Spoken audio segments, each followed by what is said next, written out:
Dramily.com, unlimited drama series.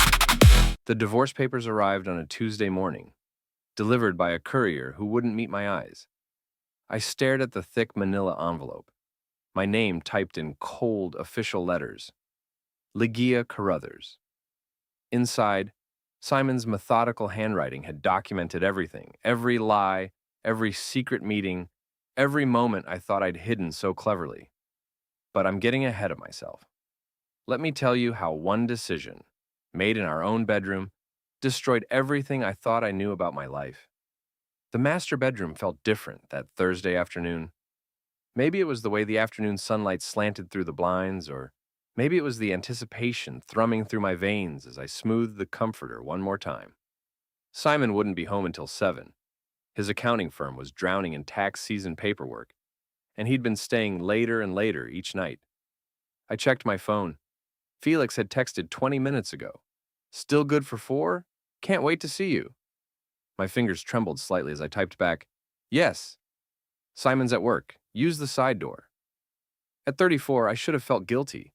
I should have thought about Ava, my 8-year-old daughter, who would be home from school in 2 hours. I should have considered the wedding photos lining our hallway, the joint bank account, the mortgage we'd signed together just 3 years ago. Instead, I felt alive in a way I hadn't in months. Simon had become a stranger in his own home. He came to bed after I was asleep, left before I woke up, and when we did speak, it was about Ava's school schedule or whose turn it was to buy groceries. We hadn't made love in 6 weeks.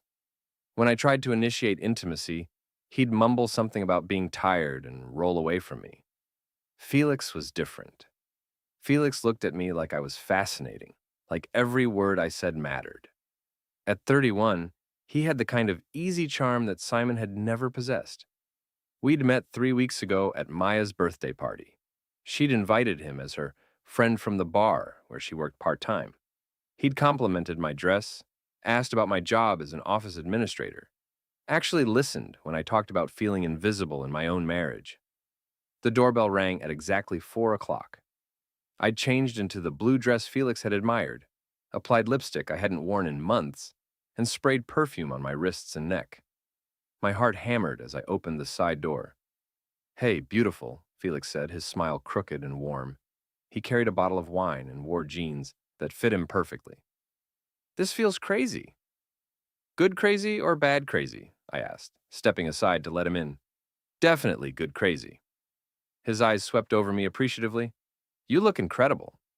We kissed in the hallway, urgent and desperate, and I led him upstairs without thinking about what it meant.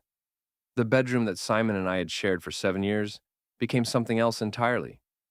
Felix made me feel wanted, desired, like I was worth the risk. Afterward, as we lay tangled in sheets that still smelled like Simon's cologne, Felix traced patterns on my bare shoulder. "Tell me about him," he said quietly.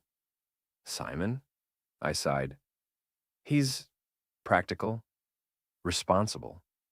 He pays the bills on time and never forgets to take out the trash. But he doesn't see me anymore. I could disappear tomorrow and he'd probably just be annoyed about having to handle Ava's carpool schedule alone." "His loss," Felix murmured, pressing a kiss to my collarbone. We dressed quickly when I heard Ava's school bus rumbling down the street. Felix slipped out the side door with promises to text me later, and I rushed to change the sheets and open windows to air out the room. By the time Ava burst through the front door with her backpack and art project, I was in the kitchen starting dinner, playing the role of devoted wife and mother. "How was school, sweetheart?" I asked, forcing normalcy into my voice. "Mrs. Peterson says we're doing a family tree project," Ava announced, climbing onto a kitchen stool. "I need pictures of you and Daddy. Are you guys fighting again?" The question caught me off guard. "What makes you think we're fighting?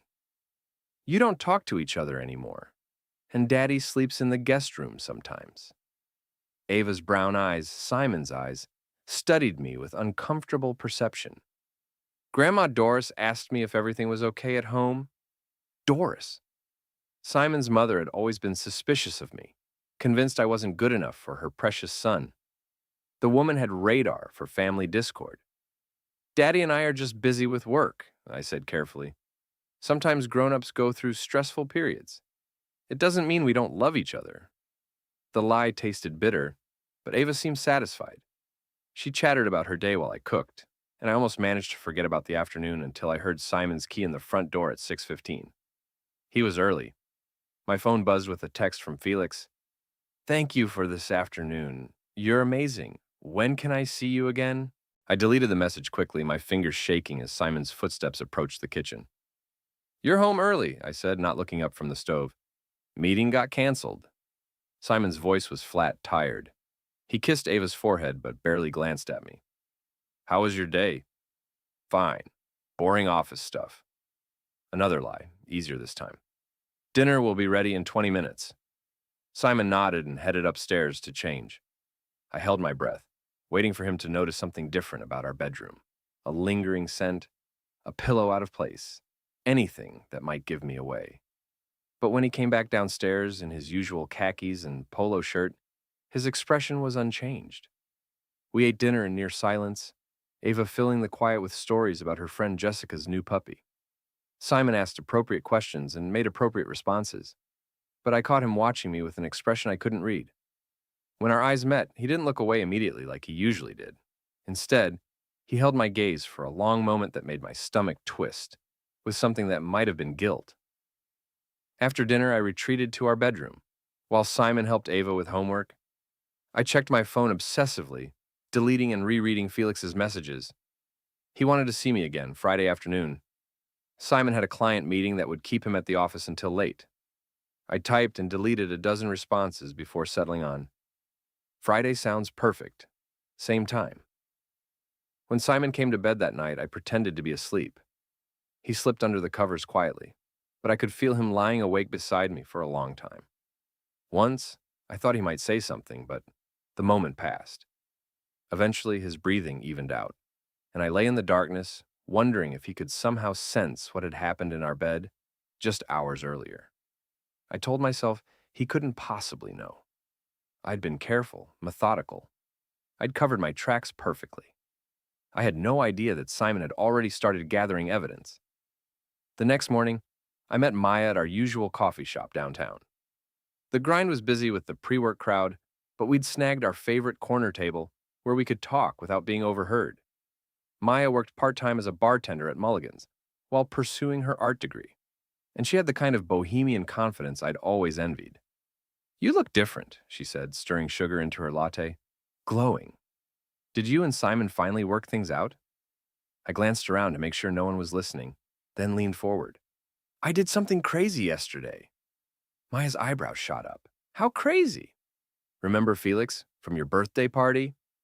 I kept my voice low, but excitement bubbled underneath. "He came over while Simon was at work. Ligeia!" Maya's eyes widened, then she grinned. "You didn't." "I did." The words felt dangerous and thrilling. And it was incredible. I forgot what it felt like to have someone actually want me. Maya reached across the table and squeezed my hand. "Good for you. You've been miserable for months. Simon treats you like a roommate, not a wife." "I know, right?" The validation felt intoxicating. He barely looks at me anymore. When was the last time he complimented me or showed any interest in my life? I'm 34, not dead. I deserve to feel desired. Absolutely. You're gorgeous and smart and funny. If Simon can't see that, it's his loss. Maya sipped her coffee thoughtfully. "Just be careful. You don't want to get caught." "I won't." Simon's so wrapped up in work he wouldn't notice if I dyed my hair purple. I pulled out my phone to show her Felix's latest text. "He wants to see me again Friday." "Friday's perfect. Simon has that client dinner, right?" I nodded. Simon had mentioned something about taking potential clients to Morton's Steakhouse. One of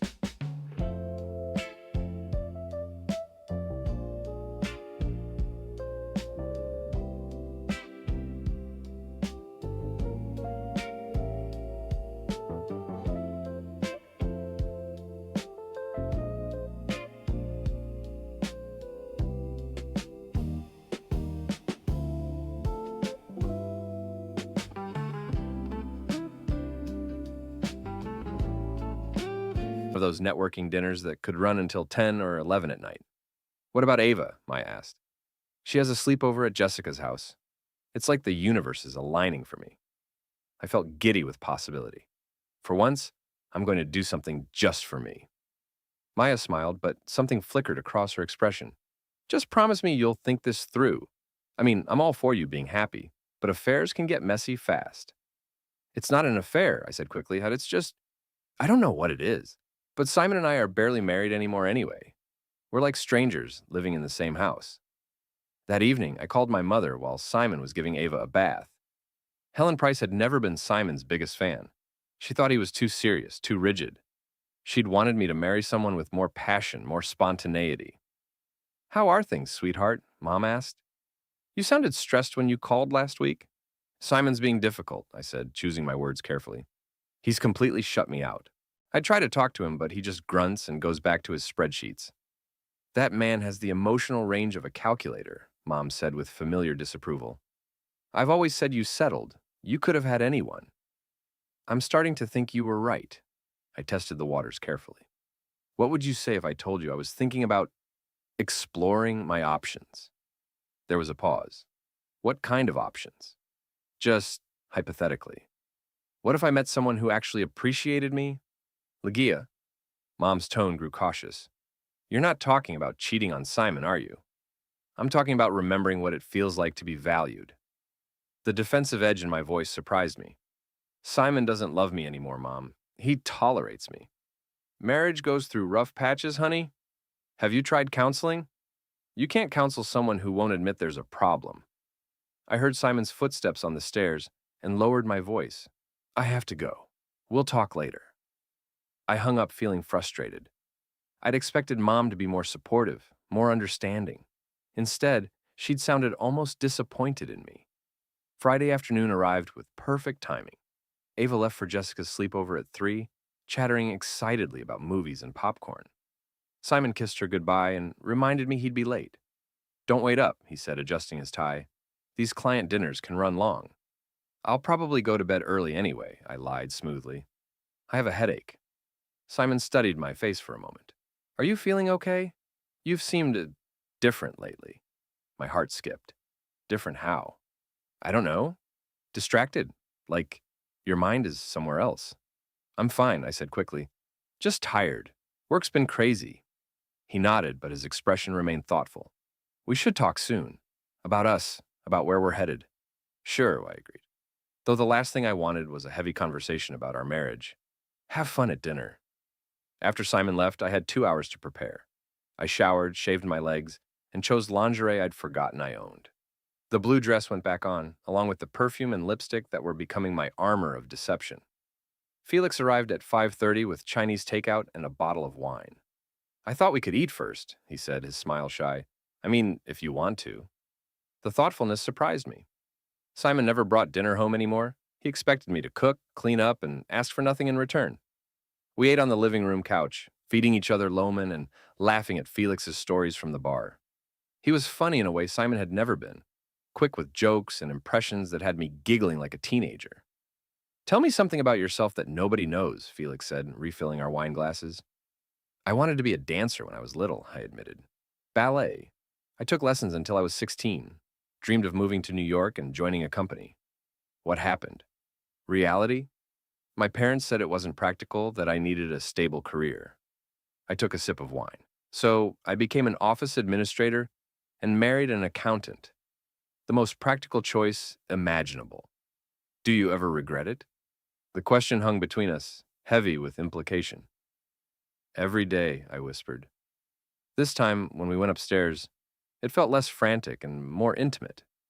Felix took his time, paid attention to what I liked, made me feel cherished in a way I'd almost forgotten was possible. Afterward, we lay talking until nearly 10 o'clock. I should go, Felix said reluctantly. When's your husband coming home? Late, but you're right, it's safer if you leave. I traced my finger along his chest, not wanting the evening to end. When can I see you again? Whenever you want. I'm not going anywhere. The promise felt like a lifeline. As I walked Felix to the door, I caught sight of our family photos lining the hallway, Simon and me on our wedding day, Ava's school pictures, vacation snapshots from happier times.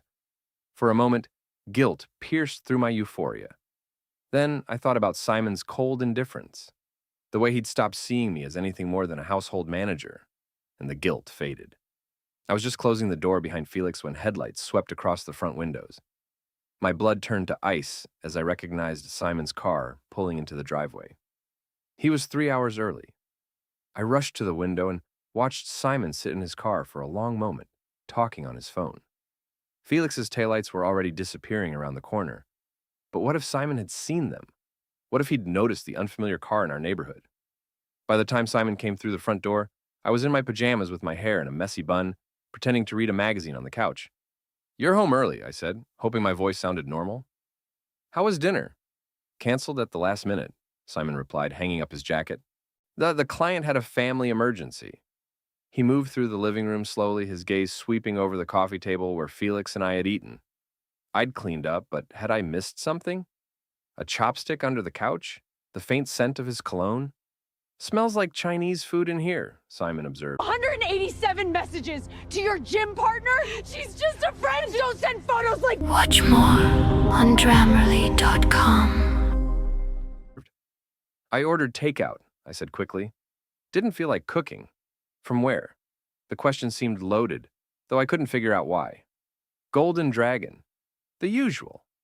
Simon nodded, but his expression remained unreadable. "I'm going to take a shower." As his footsteps receded upstairs, I realized I'd thrown away the takeout containers in our kitchen trash. If Simon looked, he'd see they were from Jade Garden, not Golden Dragon. My hands shook as I quickly pulled the containers out and buried them deeper under other garbage. When Simon came back downstairs in his pajamas, he sat beside me on the couch, closer than he'd sat in weeks. "Ligeia," he said quietly, "is there something you want to tell me?" My heart hammered against my ribs. "Like what?" "I don't know. Anything. About your day, about how you're feeling, about us." The sincerity in his voice caught me off guard. For a moment, I almost confessed everything. The loneliness, the affair, the way I'd been living a double life. But then I remembered how he'd ignored me for months, how he'd made me feel invisible and unwanted. "I'm fine," I said instead. "Just tired." Simon studied my face for a long moment, then nodded slowly. "Okay, but if you ever want to talk, I'm here." The irony was crushing. Now he wanted to talk, after I'd already found someone else to listen. That night, as Simon slept beside me, I stared at the ceiling and wondered what he'd been thinking during those long minutes in his car. Had he seen Felix leaving? Did he suspect something? Or was I just paranoid, seeing danger where none existed? I fell asleep telling myself I was being ridiculous. Simon was clueless, wrapped up in his own world of numbers and spreadsheets. He had no idea what was happening right under his nose. I was wrong about that, too. 2 weeks later, I made the mistake that would unravel everything. Maya had been encouraging me to be bolder, to stop hiding in shadows and start living openly. "You're wasting away in that house," she said during one of our coffee meetings. "When's the last time you had fun? Real fun, not just sneaking around for stolen hours." "I can't exactly parade Felix around town," I pointed out. "People know Simon and me. They know Ava. So throw a party. Invite Felix as my friend. Let him see how you live. Meet your people. You deserve to have him in your real life, not just your secret life." The idea terrified and thrilled me in equal measure. What if Simon gets suspicious? Simon barely notices when you're in the same room. Trust me, he won't pay attention to one extra guest. I'd been planning to host a barbecue anyway. It was Ava's birthday weekend, and she'd been begging for a party with her school friends. Adding a few adults to the mix wouldn't seem strange. "Okay," I said finally, "but you have to promise to run interference if things get weird." "I promise. This is going to be good for you, Ligeia. You need to stop living like a ghost in your own life." Saturday afternoon, our backyard filled with neighbors, coworkers, and Ava's classmates. I'd spent the morning decorating and preparing food, feeling more energetic than I had in months. Simon manned the grill with his usual methodical precision, making small talk with our neighbor Bob about property taxes and lawn care. Felix arrived at 3 o'clock with Maya, carrying a bottle of expensive wine and a gift for Ava, an art set that made her eyes light up. You must be Felix, Simon said when Maya introduced them. I don't think we've met. Nice to meet you, Felix replied, shaking Simon's hand. Great party. Your wife really knows how to pull things together. She does, Simon agreed, his tone neutral. But I caught him watching as Felix's hand lingered on my shoulder when he complimented my dress. For the first hour, everything went perfectly. Felix charmed Ava's teacher, made the other moms laugh with stories about difficult bar customers, and helped me refill drinks and clear plates.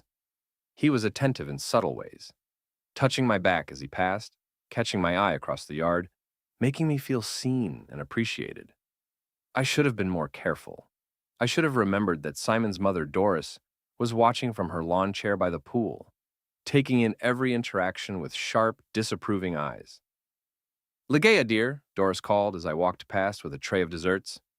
Could you come here for a moment? Doris Carruthers had never liked me. At 62, she was still beautiful in a severe way with silver hair, always perfectly styled and clothing that cost more than my monthly salary. She'd made it clear from the beginning that she thought Simon was settling. Yes, Doris? I forced a smile. That young man, Felix, is it? He seems very attentive to you. My stomach clenched. He's Maya's friend. He's just being polite. Doris's pale blue eyes, so much like Simon's, studied my face. Politeness. Is that what we're calling it? I don't know what you mean. Don't you? Doris leaned forward slightly. I've been watching, dear. The way he looks at you, the way you light up when he's near. It's quite obvious to anyone paying attention. You're imagining things, I said, but my voice sounded shaky even to me. Am I? Tell me, does Simon know how polite this young man has been? Before I could respond, Ava's laughter drew our attention to the pool area, where Felix was teaching her and her friends a card trick. He was good with children, patient and funny. For a moment, I let myself imagine what it would be like if he were part of our real life, not just our secret one. He'd make a good father, Doris observed quietly. Such a shame he's not available. The comment felt like a trap, but I couldn't figure out how to respond without making things worse. Fortunately, Maya appeared with a question about dessert, giving me an excuse to escape.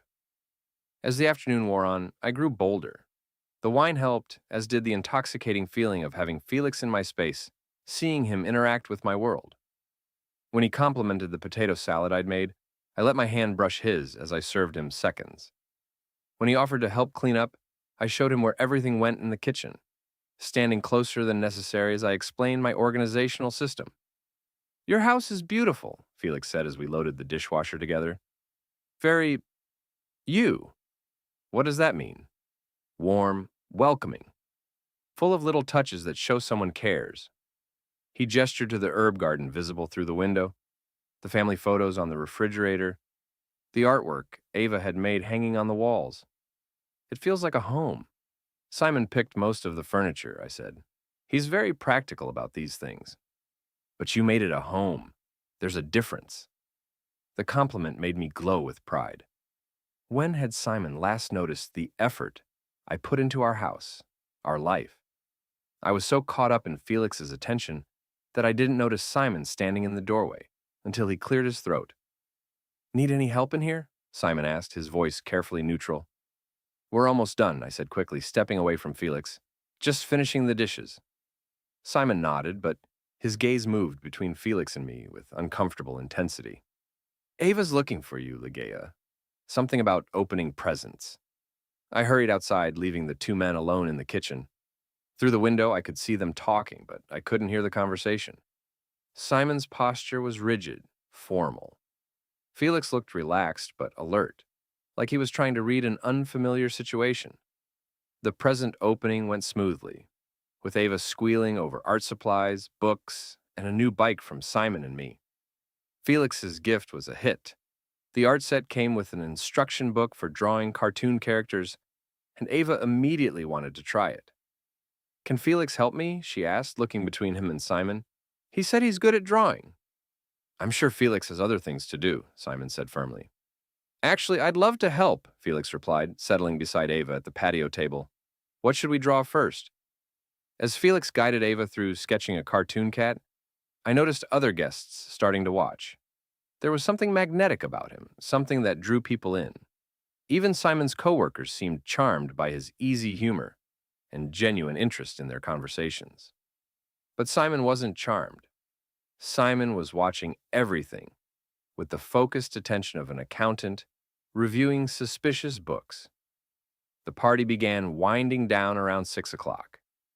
As guests said their goodbyes and thanked us for a lovely afternoon, I felt a bittersweet sadness. For a few hours, I'd been able to pretend that Felix was part of my real life, not just my secret one. "Thank you for including me," Felix said as he prepared to leave with Maya. "Ava's a special kid. You've done a great job with her." "Thanks," I replied, hyper-aware of Simon cleaning up nearby. "I'm glad you could come." Felix leaned in to kiss my cheek goodbye, a perfectly innocent gesture that friends might share. But his lips lingered a moment too long, and his hand squeezed mine with unmistakable meaning. "I'll call you," he murmured, so quietly only I could hear. After the last guest left, Simon and I worked together to finish cleaning up. The silence between us felt different, charged with unspoken tension. "Nice party," Simon said finally as we folded the last tablecloth. Ava seemed happy. She did. She really liked Felix. The comment hung between us, loaded with implication. I busied myself wiping down the patio table, avoiding his gaze. "He seems like a good guy," Simon continued. "How long has Maya known him?" "Not long," I said carefully. "They met at the bar where she works." And what does he do for work?" "Bartender. Part-time, I think. He's also taking classes." I was making up details now, realizing how little I actually knew about Felix's life outside our stolen afternoons. Interesting career choice for someone his age. Simon's tone was conversational, but I sensed deeper currents. Most people have settled into something more permanent by their 30s. "Not everyone wants a traditional path," I said defensively. "No, I suppose not." Simon folded the last chair and carried it to the garage. When he returned, his expression was unreadable. "Ligea, can I ask you something?" My heart started racing. "Sure. Are you happy? In our marriage, I mean? Are you happy?" The question caught me completely off guard. After months of distance and silence, Simon was suddenly asking about feelings, about us. Why are you asking?" "Because I've been thinking about things lately. About how we've grown apart. About whether we're both just going through the motions." He sat down across from me at the patio table, his hands clasped in front of him. "I know I haven't been the most attentive husband lately. Work has been overwhelming, and I've let it consume too much of my energy." I stared at him, speechless. This was the conversation I'd wanted for months, but now it felt like too little, too late. "I want to try harder," Simon continued. "If you want to try too, but I need to know if you're still invested in this marriage, or if you've already checked out." The sincerity in his voice made my chest tight with guilt. Here was my husband, finally opening up, finally acknowledging our problems, and all I could think about was Felix's hands on my skin, the way he made me feel alive and wanted. "I'm here," I said finally, which wasn't really an answer. Simon nodded slowly. "Okay. That's something, I guess." He stood up, then paused. "Just, if there's ever anything you need to tell me, anything at all, I hope you know you can." As he walked into the house, I sat alone in our backyard and wondered if he somehow knew. The way he'd watched Felix and me, the pointed questions, the sudden desire to talk about our marriage, it all felt too convenient to be coincidence. But if Simon suspected something, why hadn't he confronted me directly? Why the careful probing instead of accusations? I told myself I was being paranoid. Simon was just finally recognizing that our marriage was in trouble and trying to fix it. The timing was unfortunate, but it wasn't evidence of anything more sinister. That night, as I lay beside my husband listening to his steady breathing, I made a decision. I would be more careful, more discreet. I wouldn't let Felix into my real life again, but I also wouldn't give him up. I wasn't ready to give up the one person who made me feel like myself again. What I didn't know was that Simon had already started documenting everything. While I was planning our next secret meeting, he was methodically building a case against me with the same attention to detail he brought to his clients' financial records. It started small. Simon began coming home at unexpected times, claiming meetings had been canceled or clients had rescheduled. He'd arrive to find me flustered, my phone face down on the counter, the house smelling faintly of cologne that wasn't his. "You seem nervous," he observed one Tuesday evening, finding me hastily shoving laundry into the washing machine. "Just tired," I replied, not meeting his eyes. "Long day at work." But Simon had already noticed the sheets being changed twice in 1 week. The sudden attention to my appearance, the way I guarded my phone like it contained state secrets. He started paying closer attention to our joint bank account. Small withdrawals I'd made for gifts, a watch for Felix, expensive wine for our afternoons together, lingerie I'd never worn for Simon. When questioned, I claimed the purchases were for Maya's birthday or office parties. $50 at Victoria's Secret? Simon asked one morning, reviewing our monthly statement. What was that for? Maya's bachelorette party, I lied smoothly. Group gift. Maya's getting married? Simon's eyebrows rose. When did that happen? I realized my mistake immediately. Not married, just engaged. Sort of. It's complicated. Simon nodded, but I saw him make a note in the margin of the statement. Meanwhile, Felix and I grew bolder. We met twice a week now, sometimes at my house when Simon was at work, sometimes at his apartment across town. I told myself we were being careful, but love makes people reckless. We texted constantly, sent photos, made plans that required increasingly elaborate lies. Maya started to seem uncomfortable with her role as my alibi. I'm happy you're happy, she said during one of our coffee meetings, but this is getting intense fast. Are you sure you know what you're doing? I know I'm finally living again, I replied. For the first time in years, I wake up excited about my day. But what's